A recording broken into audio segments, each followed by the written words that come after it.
Sa kaugnay na balita, sinabi naman ni North Cotabato Governor Emilio Mendoza na matagal na ang tensyon sa pagitan ng MILF at ng BIFF sa kanilang lugar.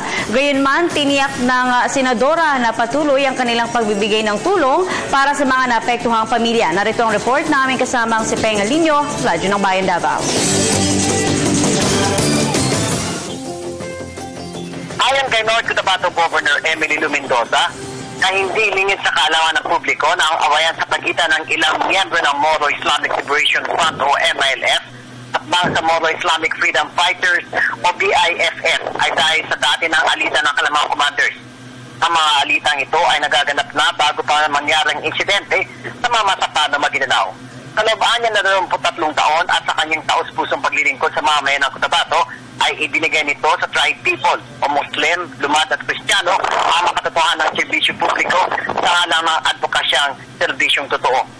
Ito ay isang epektibong paraan upang maisakatuparan at makatotohanan magawa ang mga inisyatibong pangkapayapaan ng pamahalaan. Nakapaloob dito ang pagpapatupad ng mga proyektong pangkabuhayan, elektrifikasyon, pagtatayo ng mga gusaling pampaaralan, pagsasaayos sa mga pasada, patubig at iba pa. Lahat niya ng ito ay naglalayong mahango sa kahirapan ng mga Cotabateño at mapaganda ang pamumuhay para kasi ng edukasyon para sa mga kabataan, magamot ang mga may sakit, mabawasan ang gutom at kriminalidad at iba pang piliranin. At ng kanyang administrasyon ay matulungan at maging mapayapa ang pamumuhay ng mga sibilyan sa Pikit North Cotabato na madalas naiipit sa awayan ng mga grupo at sa tuwina ay nagiging biktima ng giyera at karapatan ang mga sibilyan.